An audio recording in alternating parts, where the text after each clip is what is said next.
শৰতৰে এটি সেমেকা ৰাতি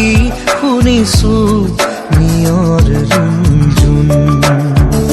শৰতৰে এটি সেমেকা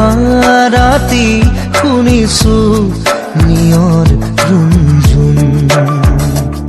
লিখিব খুজি থমকি হেৰওঁ বাৰে বাৰে কবিতা প্ৰেম শৰতৰে এটি সেমেকা ৰাতি শুনিছো নিয়ৰ